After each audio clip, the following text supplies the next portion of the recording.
Mode median में से कोई एक टॉपिक ले लो जो आपको इजी लगता हो, जो आपको ज्यादा अच्छे से समझ में आया हो। आसान टॉपिक लो, और टॉपिक इट शुड बी मतलब बहुत छोटा टॉपिक लेना, तो ज्यादा वेग नहीं होगा आपका। तो आपको करना क्या है कि 5 स्लाइड्स बनानी है। फॉर एग्जाम्पल बिजनेस स्टैटिस्टिक्स में जैसे आपने मीन लिया, तो मीन का फॉर्मूला एक स्लाइड में हो जाएगा, उसके डेफिनेशन एक स्लाइड में हो जाएगी, उसका पर्पस क्या है, क्यों मीन का यूज कहाँ पर है। तो इस तरह से आप 4-5 स्लाइड्स बना लो। फिर हम लोग क्या करेंगे, जैसे हम लोगों की जितनी भी क्लासेस चलती हैं, तो हम लोग क्लासेस में ही कोई भी 2 बच्चे जो हमें पहले से इन्फॉर्म कर देंगे, मैम हम प्रेजेंटेशन देना चाहते हैं, और वो 2 बच्चे लास्ट में जब अपना लेक्चर वाइंड अप होने वाला होगा, उसके लास्ट के 5-5 मिनट्स का आपको टाइम मिलेगा अपनी स्लाइड्स प्रेजेंट करने के लिए। तो इसी लाइव क्लास में ही आप अपना स्लाइड प्रेजेंट करना, और आपको बोलना भी है, आपको स्लाइड शो करनी है, और स्लाइड शो करने के बाद जैसे हम प्रेजेंट करते हैं ऐसे आप अपनी स्क्रीन भी प्रेजेंट कर सकते हो। फाइन, ठीक रहेगा ये क्लास? कर सकते हैं इतना? Yes ma'am. Yes ma'am. कर सकते हैं ना? तो कोशिश करिएगा, आप सब करिए, क्योंकि हम चाहते हैं, बेसिकली होता क्या है ना कि हम लोग थ्योरी में इतना ज्यादा इंडल्ज हो जाते हैं, और कहीं ना कहीं हम ये जो प्रैक्टिकल चीजें होती है ना, इनसे दूर हो जाते हैं। और थ्योरी में तो हम पढ़ रहे हैं प्रेजेंटेशन ये हो, सेमिनार ये हो। जी, ग्रुप डिस्कशन का हम लोगों ने बात की थी। ग्रुप डिस्कशन का तो सेशन बहुत अच्छा गया था, अपना इंटरव्यू वाला भी बहुत अच्छा गया था। तो ये जो अगर इस तरह से स्टार्ट करेंगे हम लोग, ये आगे की अपनी नेक्स्ट लेक्चर्स में दो दो स्टूडेंट्स अगर इस तरीके से अपना प्रेजेंट करते जाएंगे, तो एक कॉन्फिडेंस लेवल बढ़ेगा, और आपके सब्जेक्ट की नॉलेज भी इंक्रीज होगी, और आपको भी एक काफी सारे वेरिएशंस मिलेंगे, स्लाइड्स किस तरह बननी है, किस तरह से बात करनी है। Okay class? तो नेक्स्ट क्लास में जो भी 2 लोग पार्टिसिपेट करना चाहते हो, यानी कल, अ, वो आप हमें पहले से बता देना, ठीक है? तो फिर ये हम लोग कल की क्लास से स्टार्ट करेंगे। Fine class? और ये पावर पॉइंट प्रेजेंटेशन आपको ग्रुप में सेंड नहीं करनी है, आप अपने पास ही रखो, आपको डायरेक्टली प्रेजेंट करनी है। Fine yes ma'am. Class? Okay okay. Anyone else have questions for this assignment? Yes ma'am yes. Subjective ही होना चाहिए। अच्छा, फॉर एग्जाम्पल मतलब आप किस पे बनाना चाहते हो, आप बताओ। अगर आपको मैम कोई और कोई भी टॉपिक, मैम। हाँ, सब्जेक्टिव हम थोड़ा सा इसलिए प्रेफर कर रहे थे, बिकॉज अगर सब्जेक्टिव होगा तो आपका पढ़ा हुआ है पहले से, और कहीं ना कहीं अगर आप उसको दोबारा से रिप्रेजेंट करोगे तो प्रिपरेशन होती जाएगी आपकी, बस इतना ही है। अगर आपको इससे बेटर कोई और टॉपिक भी लगता है तो आप दूसरे टॉपिक पे भी बना सकते हो। Okay ma'am. ठीक है, कोई इशू नहीं है, लेकिन एटलीस्ट मिनिमम 5 स्लाइड्स तो होनी ही चाहिए। ठीक है, यानी यस मैम। टोटल 5 स्लाइड्स रहेंगी, और मैक्सिमम 10 है, मतलब 10 स्लाइड से ज्यादा नहीं होना चाहिए। 10 स्लाइड्स विल बी इनफ, तो बहुत लंबा हो जाएगा presentation. Anyone else would you? हाँ, यस नैना। मैम उसमें ये भी लिखा था कि आपका सब्जेक्ट नहीं होना चाहिए, मतलब एक्सक्लूडेड बिजनेस कम्युनिकेशन। हाँ, वो हमने पहले तो यही मेंशन किया था, क्योंकि हम लोग बिजनेस कम्युनिकेशन तो काफी कुछ डिस्कस कर ही रहे हैं, बट अभी हम आपको फ्री करते हैं इस चीज से, और आप तो कोई भी टॉपिक चूज कर सकते हो। करंट में कोई और टॉपिक आपको लग रहा है, कोविड लग रहा है, एजुकेशन पॉलिसी लग रही है, हाँ, कोई भी सोशल इवेंट का कोई टॉपिक, आप सब्जेक्ट का टॉपिक ओके भी मैम। ले सकते हो फ्री। ठीक है, now you feel are free to any topic, लेकिन आपको प्रेजेंट करना है तो यस आपको मैम। प्रिपेयर होना चाहिए। Okay, is there anyone else would like to ask something, or any queries ma'am इसको regarding the? Ma'am Yes, yes, ma'am Pratyash. Ma'am इसको मैम गूगल क्लासरूम में भी अपलोड करना है क्या? No, no, no. Okay ma'am. हम okay, कोई भी 2 स्टूडेंट्स को हम लोग पूछते जाएंगे, आप कोई भी 2 बच्चे हमें बता दीजिएगा जो लोग देना चाह रहे हो। तो जैसे कल से हम लोग स्टार्ट करेंगे, तो कल वाली क्लास में कोई भी 2 लोग अपना नाम सेंड कर दीजिएगा। तो लास्ट में जब हमारी क्लास वाइंड अप हो रही होगी तब आपको 5 5 मिनट्स का टाइम मिलेगा। ठीक है, मैक्सिमम 5 मिनट्स मिलेंगे बोलने के लिए। ओके क्लास, और इस पे कोई क्वेश्चन आंसर राउंड नहीं होगा, कोई क्वेरीज नहीं होंगी, सिर्फ आपको प्रेजेंट करना है। Okay class, I hope it will helpful for you people. Okay class, yes हम मैम। लोग की आज की क्लास, ओके थैंक यू बेटा। Okay, good afternoon class, you can mention your attendance, some have already mention your attendance in the chat box with your concerned section. Fine class, in today's lecture we are starting unit 3rd,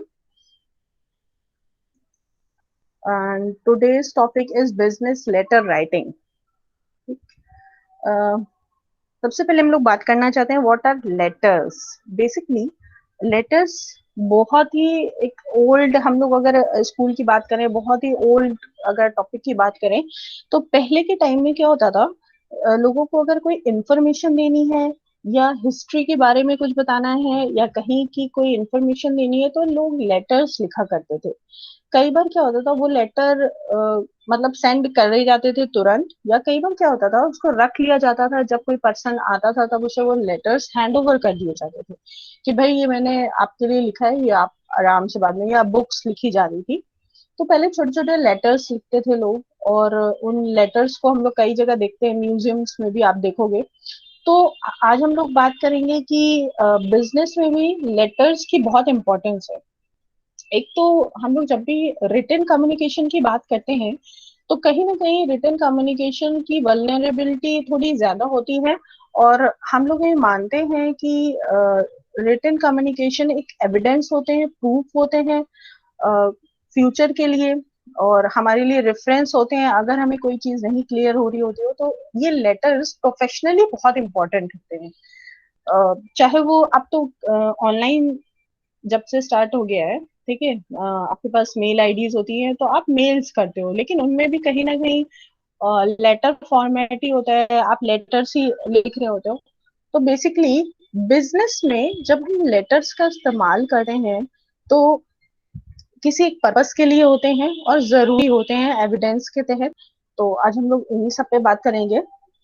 तो सबसे पहले for reference, a business letter is a professional formal letter that is sent by one company to another. These letters can be used for professional correspondence between business clients, employees, stakeholders as well as individuals. Basically कोई भी information share करने के लिए business letters का use किया जाता है। और आपने देखा होगा कि बिजनेस लेटर एक फॉर्मल कंटेंट में जो हम लोग बात करते हैं तब उनको हम बोलते हैं लेटर्स, बिजनेस लेटर्स। उसमें एक formal tone, formal language use होती है, कुछ जेस्चर्स, प्री डिफाइंड वर्ड्स होते हैं, सेलिब्रेशंस होते हैं जो स्पेसिफिकली हम यूज करते हैं बिजनेस लेटर्स में। फॉर एग्जाम्पल यहाँ पर कुछ पॉइंट्स दिए हुए हैं। Business letters are used for different purposes like placing orders, making inquiries, making credit request, requesting claims, adjustments, to apologize for a wrong or simply to convey goodwill, etc. यानी purpose के according अगर हम देखें तो अलग अलग gestures के लिए लेटर्स लिखे जाते हैं। फॉर एग्जांपल जैसे अगर हम एयरटेल का सेल फोन यूज कर रहे हैं, नेटवर्क हमारे पास एयरटेल का है, और अगर कोई इशू हो जाता है तो हम लोग क्या करते हैं, मैसेज डालते हैं, या अगर ऑफिशियल हमें लगता है तो हम मेल करते हैं। आजकल तो क्योंकि ऑनलाइन सब चीजें चल रही है तो हम मेल करते हैं, लेकिन मेल में भी हम कहीं ना कहीं लेटर के फॉर्मेट में ही पूरा का पूरा एप्लीकेशन लिखते हैं, चाहे वो क्लेम करने के लिए हो या फिर कोई भी फॉल्ट हो गया हो या कोई कंप्लेंट अगर हमें लिखनी है तो कहीं ना कहीं हम लिखते ही हैं। और अगर आपको ये पता होता है तो आप बहुत अच्छा लेटर लिख सकते हो। अदर देन दैट हम क्या करते हैं, पेरेंट्स से पूछते हैं, अपने जो सीनियर्स होते हैं उनसे पूछते हैं, भाई हमें ये कंप्लेंट डालनी है, हम कैसे लिखें, ये करते हैं हम लोग। ठीक है, तो आज हम लोग यही सब बातें करेंगे कि किस तरीके से आप लिख सकते हैं खुद से एक अच्छा बिजनेस लेटर। तो और कुछ पॉइंट्स है यहाँ पे। Even today they are very useful because it produces a permanent record, जिसकी हम लोगों ने बात करी थी। ये एक वैलिड एविडेंस माना जाता है क्योंकि इसमें होता है ना, कई बार बोलते हैं कि भाई इन्होंने हमें भेजा ही नहीं, तो जब आप सेंड करते हो आपके पास स्पेसिफिक डेट होती है, आपके पास प्रूफ्स होते हैं कि आपने ये चीज इन्हें सेंड करी थी और उसमें ये इंफॉर्मेशन दी थी आपने, ठीक। तो आप proofs as a permanent record, as a proof, as a confidential confidentiality, मतलब आप किसी इंडिविजुअल पर्सन को ही अगर कोई इंफॉर्मेशन देना चाह रहे हो तो उन्हीं को जाएगी, अगर आपने किसी को मेल किया है या पर्सनलाइज लेटर्स लिखे हुए हैं। तो आगे हम लोग बात करते हैं यहाँ पे। सबसे पहले जब हम लेटर्स लिख रहे होते हैं तो हमें पता होना चाहिए कि हम किसको लिख रहे हैं, हु इज योर ऑडियंस। आप अपने सीनियर को लिख रहे हो, आप अपने पेरेंट्स को लिख रहे हो, आप अपने बॉस को लिख रहे हो, आपने मार्केटिंग हेड को लिखा है, आपने किसी कंपनी को लेटर लिखा है। तो सबसे पहले हमें पता होना चाहिए, हम जब भी हमारा नोटेशन स्टार्ट होनी चाहिए तो हमें पता होना चाहिए कि हम लेटर्स किन के लिए लिख रहे हैं। क्योंकि जब हमें पता होता है, हम सामने जैसे फॉर एग्जाम्पल अगर हमें पता हो कि भाई हम इंटरव्यू देने जा रहे हैं, इस कंपनी में जा रहे हैं, ठीक है, तो जब हम उस चीज के लिए पहले से प्रिपेयर हो जाते हैं, सेम यहाँ पर भी वही है। अगर हमें पता होता है कि हम लेटर किसको लिख रहे हैं, किस कॉन्टेक्स्ट में लिख रहे हैं, ठीक, ये चीजें पता होती है तभी तो हम लेटर का फॉर्मेशन बना सकते हैं। अच्छा, ठीक। तो सबसे पहले है कि क्या ऑडियंस है हमारी, उनकी क्या प्रायोरिटीज हैं, वो क्या जानना चाहते हैं हमसे, तो हम उसके अकॉर्डिंग लिखते हैं। What does your audience need to learn from your document. Obviously अगर हम किसी बैंकिंग पर्सन को लेटर लिख रहे हैं अकाउंट खोलने के लिए या नॉमिनेशन के लिए या कोई केवाईसी अपडेट करा रहे हैं, तो हम उस पर्सपेक्टिव में लिखेंगे और मिनिमम से मिनिमम वर्ड्स में अपनी पूरी इंफॉर्मेशन देने की कोशिश करते हैं। नेक्स्ट है, how will you grasp the attention of readers. Obviously आपका काम जल्दी से जल्दी हो जाए तो हम लोग अपना लेटर इस फॉर्मेट में लिखते हैं कि जल्दी से आई कैचिंग वर्ड हो और आपके लेटर में जो इम्पोर्टेंट पार्ट है वो आप इस तरीके से जस्टिफाई करो।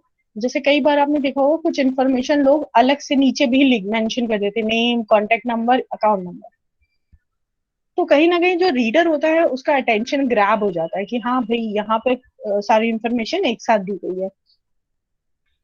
फिर है next, how will you help your reader move through your document efficiently. अगर हमारा जो डॉक्यूमेंट होता है ना वो प्रिपेयर होता है पहले से, यानी आप जब जैसे हम लोग कोई प्रोडक्ट बनता है ना, कोई प्रोडक्ट बनता है तो उसके स्टेप्स होते हैं, सेम जब हम किसी से कोई बात कहने जा रहे होते हैं उसके भी स्टेप्स होते हैं।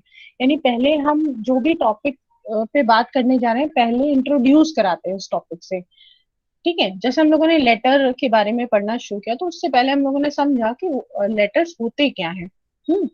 तो यहाँ पर भी वही बात बोली गई कि आपका डॉक्यूमेंट एक का फॉर्मेशन ऐसा होना चाहिए, यानी स्टार्टिंग और उसका कंक्लूजन या कंक्लूसिव नोट ऐसा होना चाहिए कि जो रीडर है उसको कहीं ना कहीं ऐसा ना लगे कि आपने इंफॉर्मेशन पूरी नहीं दी है या आपने बहुत 2-3 पेज का लेटर लिख दिया और वो भी उसमें से अगर वो इंफॉर्मेशन निकालना चाह रहा है तो पूरी इंफॉर्मेशन नहीं आ रही है। तो ये सब चीजें होनी चाहिए। और फिर नेक्स्ट है audience most need to know. Audience का मतलब यहाँ से जिसके लिए आपने लेटर लिखा है वो क्या इन्फॉर्मेशन आपसे चाहते हैं। लाइक हम लोग अपने पेरेंट्स को इन्फॉर्मेशन देते हैं ना कि हम लोग जैसे आप कहीं अगर जॉब कर रहे हो दूसरे स्टेट में तो आप अपने पेरेंट्स को लिखोगे तो पेरेंट्स क्या जानना चाहते हैं कि आप कैसे हो, आप ठीक हो, ये सारी इन्फॉर्मेशन वो ज्यादा जानना चाहते हैं। तो ऑब्वियसली हम वही इन्फॉर्मेशन पहले देते हैं। फिर एक्सपेक्टेशन जो हमारे ऑडियंस की हमसे है उसके अकॉर्डिंग लेटर्स दिया जाता है। कम्युनिकेशन का तरीका जो आप अपने लेटर्स में यूज करते हो मोस्टली पॉजिटिव करते हो, कोई नेगेटिव चीज हम लोग अवॉइड करते हैं लेटर में लिखने से। ये चीज ध्यान दीजिएगा, चाहे हम अपने एम्प्लॉयज, चाहे हम अपने स्टेक होल्डर्स, इन्वेस्टर्स, जिनको भी लेटर्स हम लोग लिखते हैं हम कोशिश ये करते हैं कि हम ऐसी कोई बात नहीं लिखें जो नेगेटिव सेंस में जा रही हो। इन जनरल अगर हम लोग बात करें तो ऑर्गेनाइजेशंस पे डिपेंड करता है कि वो लेटर्स कितना इम्पोर्टेंट रखते हैं, कितनी इम्पोर्टेंस है लेटर्स की उनके लिए, और जो ऑडियंस है उसकी नीड को वो कितना ज्यादा कंसिडर करते हैं। फिर नेक्स्ट अगर हम लोग बात करें तो हमारी स्लाइड है what is your purpose. Obviously जब हम लेटर्स लिख रहे होते हैं तो हमारे लेटर का पर्पस होता है। फॉर एग्जाम्पल जैसे यहाँ पर कुछ एग्जाम्पल्स दिए हुए हैं, अगर हम लोग दिख रहे हैं, कवर लेटर है, सोशल मीडिया पोस्ट है, मेमोज हैं या कोई और नोटिस हैं, कोई इंफॉर्मेशन है, ठीक है। तो हमारे जो भी लेटर्स हैं वो लेटर हम क्यों लिख रहे हैं? किसी का माइक ओपन है?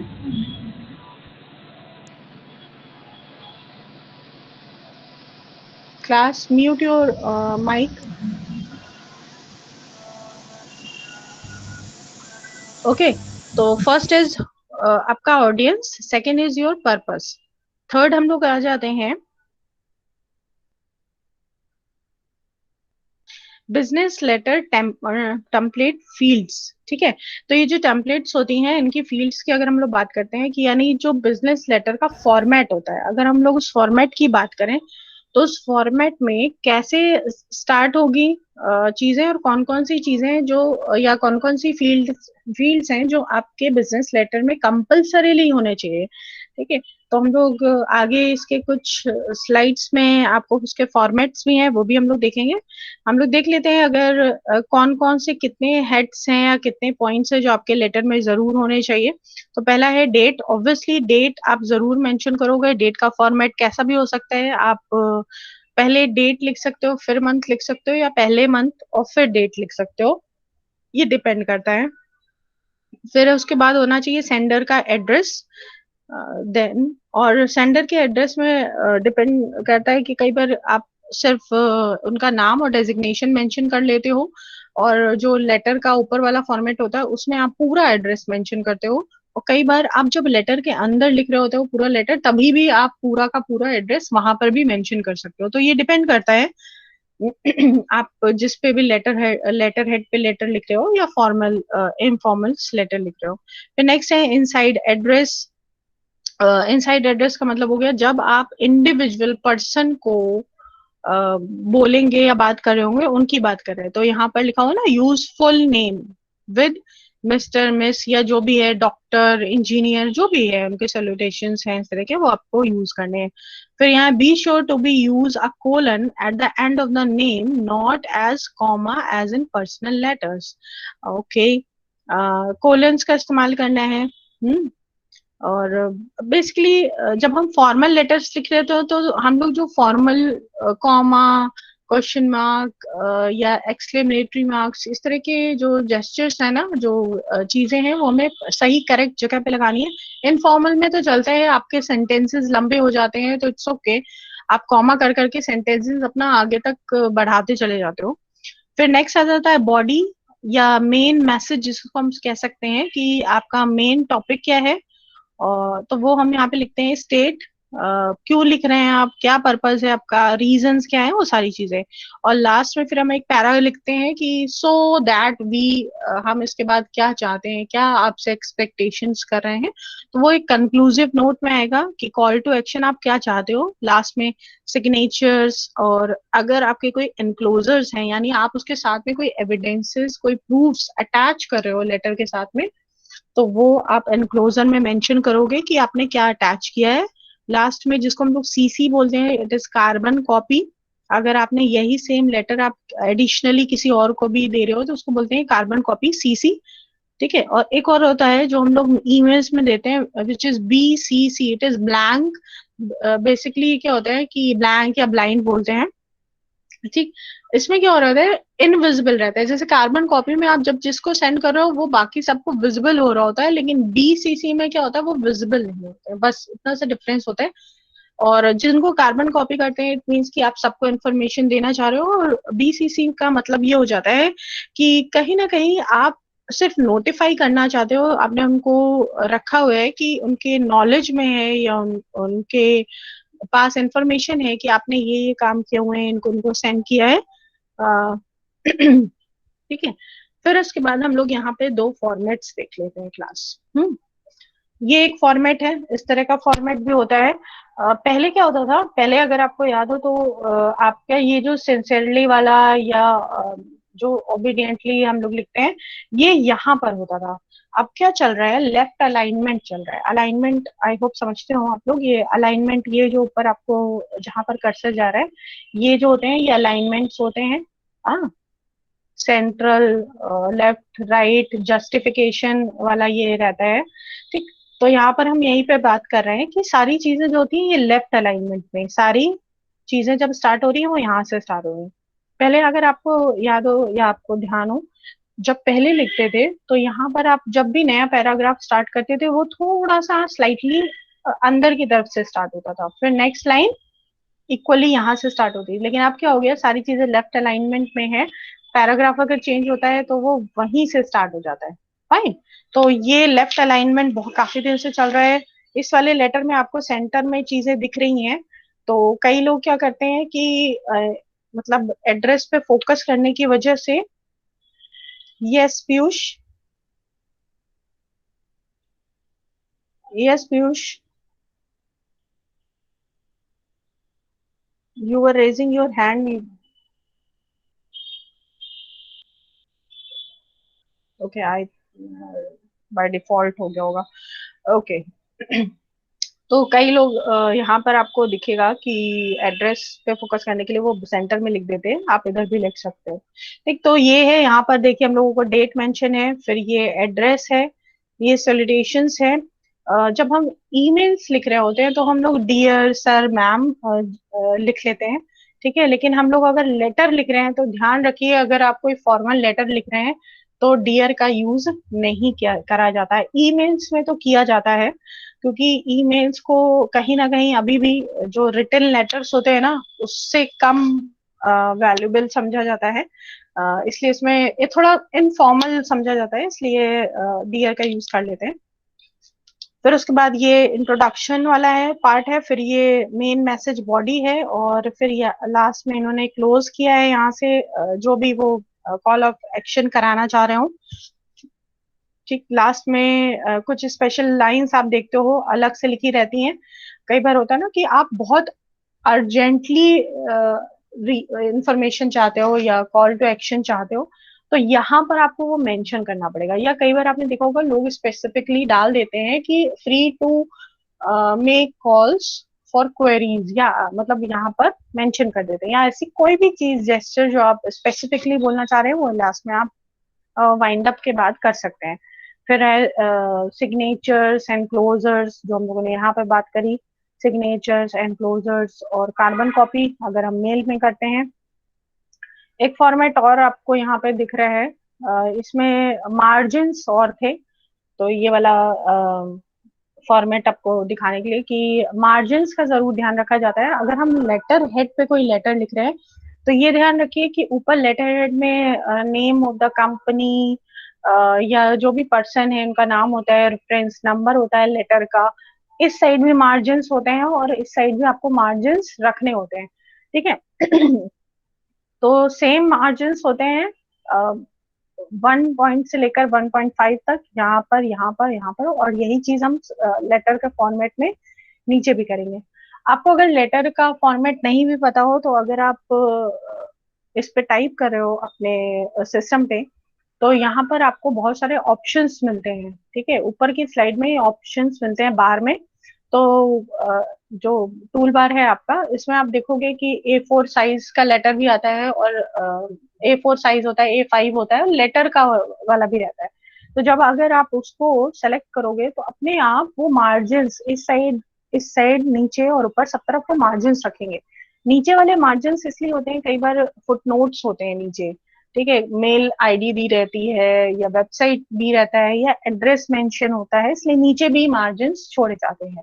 फाइन। तो यहाँ पर भी अगर आप देख रहोगे तो आपको सेम चीजें हैं, एड्रेस दिख रहा है। ठीक है, contact number and all that, फिर वही मेल है यहाँ पर तो मेल आईडी का, एक सब्जेक्ट है मेन, और लास्ट में इन्होंने 2 पैराग्राफ किए हैं, 3 पैराग्राफ किए जा सकते हैं छोटे छोटे, और इंट्रोडक्शन, मेन मैसेज और कंक्लूसिव नोट। फाइन। तो ये 2 फॉर्मेट्स हैं, इसमें मार्जिन्स नहीं थे और इसमें मार्जिन्स हैं, तो आप अच्छे से समझ सकते हो। और जैसे इसमें यहाँ पे लिखा हुआ है ना, 1 लाइन का सब जगह मार्जिन्स देने हैं, सिर्फ 2 जगह 4 लाइन के मार्जिन्स होते हैं जहां पर आप अपना सब्जेक्ट लिखते हो रिगार्डिंग आप अपना लेटर क्यों भेज रहे हो। तो जो सब्जेक्ट होता है उसके बाद जब आप स्टार्ट करते हो रेसिपेंट जिनको भेजना है उन तक, तो वहां पर 4 लाइन्स होते हैं, और जब आप सिग्नेचर वाला पार्ट कर रहे होते हो सिंसियरली से और सिग्नेचर के बीच में 4 लाइंस का पार्ट होता है, बाकी सब जगह 1 लाइन का आप स्पेस दोगे, इससे ज्यादा नहीं। और फिर हम लोग आगे ये तो लेटर के फॉर्मेट से। इसके बाद एक एक्रोनिम यूज होता है। ये एक्रोनिम आप को हम बता देते हैं, इसको यूज किया जाता है। ये एक्रोनिम क्लाउड बोलते हैं, ठीक है। Coherent, C for coherent, L for length, O for organised, U for unified and D for developed, ठीक है। Coherent, how coherent is each individual component of your document, कितना रिलेटेड है आप अपने डॉक्यूमेंट को जो आप लिख रहे हो। फिर सेकंड है L फॉर लेंथ, आपका मैसेज कितना लंबा है, कितना बड़ा है। हाँ, कॉमनली अगर हम लोग बात करते हैं ना, तो जितना स्मॉल होता है, जितना स्पेसिफिक होता है, उतना हम किसी को भी अच्छे से इंफॉर्मेशन दे सकते हैं। नेक्स्ट है ऑर्गेनाइज्ड। ऑर्गेनाइज का मतलब स्टेप वाइज, आपने पहले इंट्रोडक्शन दिया, फिर पूरा मैसेज लिखा, और लास्ट में आप क्या चाहते हो आपने वो लिखा, ठीक है। फिर है जो आपका आइडिया था अपने मैसेज को देने के लिए, या रीडर जो आपने, आपके जो ऑडियंस है, आप वहां तक जो इन्फॉर्मेशन पहुंचाना चाह रहे हो वो फुल्ली डेवलप्ड है, यानी उसमें सारी इन्फॉर्मेशन थी या नहीं थी। तो इसको हम लोग यूज करते हैं एक्रोनिम। क्लाउड में इसको यूज किया जाता है, लेटर्स के लिए यूज होता है बेसिकली ये। तो अगर आप इतना याद रखोगे, क्लाउड फॉर लेटर्स, ठीक है, तो याद रहेगा। इसके बाद ये कुछ इंपॉर्टेंस है बिजनेस राइटिंग के लिए। एक्सचेंजिंग बिजनेस इंफॉर्मेशन, ऑब्वियसली अगर आप बिजनेस लेटर लिख रहे हो तो बहुत ज्यादा ये फोकस रहना है आपको, क्योंकि आपको बिल्कुल भी और कोई फर्दर इंफॉर्मेशन शेयर नहीं करनी है। आपको सिर्फ बिजनेस से रिलेटेड और पर्टिकुलर पर्पज से रिलेटेड ही इंफॉर्मेशन शेयर करनी है। स्टैब्लिश बिजनेस रिलेशन, आपका रिलेशन आपके एम्प्लॉयज, आपके स्टेक होल्डर्स, आपके इन्वेस्टर्स, सप्लायर्स, आप जिसको भी लेटर लिख रहे हो उसी के अकॉर्डिंग आप उनसे, आपका रिलेशनशिप है, तो आप वैसे ही जेस्चर्स का इस्तेमाल करोगे पार्टीज के साथ में। नेक्स्ट है क्रिएशन ऑफ मार्केट्स। जैसे जब हम अच्छे लेटर्स, कई बार आप देखते हो ना कि आप मान लो आपने किसी शॉप में विजिट किया पर आपने परचेजिंग नहीं करी, तब भी आप क्या करते हो, एक रजिस्टर में अगर आप मेंशन कर देते हो आपके पास मैसेजेस आने लगते हैं। सेम इसी तरीके आप मेल करते हो तो आपके पास लेटर्स आने लगते हैं। और चाहे वो प्रमोशनल एक्टिविटीज हो रहे हो या कोई फंक्शन हो रहा हो उनके शॉप पे, तो वो आपको बुलाना चाहते हैं, कंपनी में तो आपको बुलाना चाहते हैं। तो कहीं ना कहीं क्या होता है, लेटर्स के थ्रू लोग अपने जो ऑडियंस या अपने कस्टमर्स होते हैं वो भी बढ़ाने की कोशिश करते हैं। फिर आगे substitute to personal visit, obviously letters की वजह से क्या होता है, पर्सनल विजिट नहीं भी करते हैं तब भी आपके पास लेटर्स के थ्रू पूरी इंफॉर्मेशन आ जाती है। Saving cost and time, obviously आप कहीं जाओगे आपका टाइम उतना जाएगा, तो ये कहीं ना कहीं कॉस्ट सेविंग होते हैं, टाइम सेविंग होते हैं। आप अपने क्लाइंट्स को रेगुलर लेटर्स भेजते रहते हो, अपडेट्स देते रहते हो, ठीक। तो कहीं ना कहीं वो भी कांटेक्ट में रहते हैं और उनको भी ये लगता है कि भाई हमारी कंपनी या हमारी बैंक या हमारी ऑर्गेनाइजेशन हमको अपडेट रखती है। फिर मेंटेन सीक्रेसी, ऑब्वियसली जो एक प्राइवेसी होती है ना एक क्लाइंट की और जो ऑर्गेनाइजेशन होते हैं उसके बीच की जो इंफॉर्मेशन होती है वो कहीं और नहीं पहुंच पाती। जैसे किसी भी बैंक में, आप बैंक में जब भी कोई इंफॉर्मेशन देते हो या बैंक आपको इंफॉर्मेशन देती है तो वो सिर्फ आपको आपकी इंफॉर्मेशन देती है। तो यहाँ पर थ्रू लेटर्स, तो यहाँ पे उसी की बात करी जाती है, प्रिवेसी या सीक्रेसी बनी रहती है। देन इंक्रीजिंग गुडविल, ऑब्वियसली जब हम रेगुलर वे में अपने क्लाइंट से लेटर्स के थ्रू, मेल्स के थ्रू कांटेक्ट में रहते हैं तो एक अच्छी गुडविल बनी रहती है हमारी।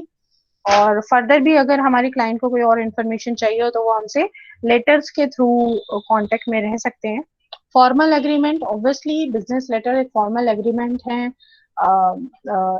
जो बायर, सेलर, एम्प्लॉई, एम्प्लॉयर के किसी के बीच के भी रिलेशनशिप पे काम करते हैं और ये एक वैलिड एविडेंस होते हैं या प्रूफ्स भी होते हैं। फिर नेक्स्ट है लास्ट स्लाइड में सेटलमेंट ऑफ ट्रांजैक्शंस।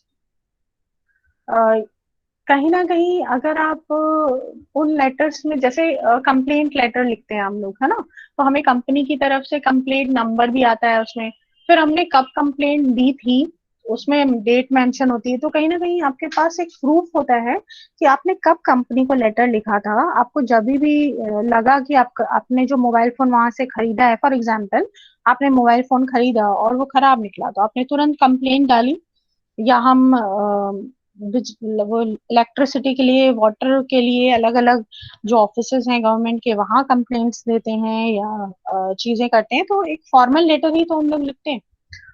नेक्स्ट है यूज एज अ रेफरेंस, क्योंकि उसमें इंफॉर्मेशन होती है, तो being as a reference letter भी हम उसको यूज कर सकते हैं फ्यूचर में भी। लीगल एक्सेप्टेंस है, business letters are legally accepted documents in the eye of law, यानी अगर बाय लॉ कोई बात अगर होती है, कोई क्लेम करता है और कंपनी बोलती है नहीं मेरे को कोई इन्फॉर्मेशन नहीं आई है थ्रू द क्लाइंट, तो आप दिखा सकते हो, एक वैलिड एविडेंस है लेटर्स। लास्ट है assistance in local and international trade. Obviously जो एक्सपोर्ट्स कर रहे होते हैं उनके पास भी इंफॉर्मेशन होती है, क्योंकि जब हम एक्सपोर्ट करते हैं ना, तो हमारे इंडिया में जैसे प्रोडक्ट यूज हो रहे हो, फॉरेन कंट्रीज में जैसे प्रोडक्ट यूज होते हैं, उनमें डिफ्रेंसिएशन होता है, उनके टर्म्स एंड कंडीशंस, उनकी शिफ्ट्स, उनके प्राइस, सब चीजें डिफ्रेंशिएट करती हैं। तो जो लेटर्स होते हैं वो कोई भी, जो अगर कोई इस तरह की मिस हैपनिंग हो जाए, कोई गलत इंफॉर्मेशन शेयर हो जाए, तो वो एक एविडेंस की तरफ काम करते हैं और आपको प्रोटेक्ट करते हैं। वैलिड लेटर्स आपको प्रोटेक्ट करते हैं कि अगर कोई आपके साथ फ्रॉड करना चाह रहा है तो वो सेटलमेंट उन लेटर्स के थ्रू भी हो सकता है। तो ये तो हम लोगों ने बात करी कि लेटर्स कितने इम्पोर्टेंट है। नेक्स्ट सेक्शन में हम लोग फिर नेक्स्ट कल जब बात करेंगे तो फिर लेटर्स को आगे उसके बारे में बात करेंगे। अच्छा क्लास, भी एक ये चीज है, इससे रिलेटेड अगर किसी को कुछ पूछना है आप पूछ सकते हो, और जिन्होंने अभी तक अटेंडेंस मेंशन नहीं करी है तो प्लीज अपनी अटेंडेंस मेंशन कर दीजिए। यहाँ पर है कार्तिक, लव, शांभवी, नैना, कार्तिकेय, मानसी, तान्या, सौरभ, शिवानी, प्रत्यक्ष, मोनी, नितेश, पीयूष, लक्ष्य, Nishita, Divyanshi, Kritika, Rishabh, Hanika, Govind, Shreya, Priyal, Jaishankar, Sankalp, Harsh, Mohammad Fauzan, Humna, Suraj, Vijay. Is there anyone else? Rishabh आपकी अटेंडेंस नहीं है?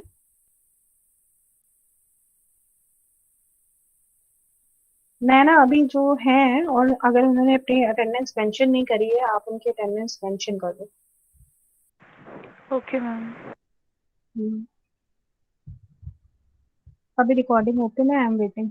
और कल क्लास जिन दो लोगों को अपनी पीपीटी प्रेजेंट करनी हो आप मेरे को मैसेज कर देना, अपना नाम और सेक्शन लिख के, तो I will call you at the end of the session before winding up the class. Ma'am सबने मेंशन कर दिए mostly. Okay okay okay then, thank you class. Thank you ma'am. Thank you ma'am.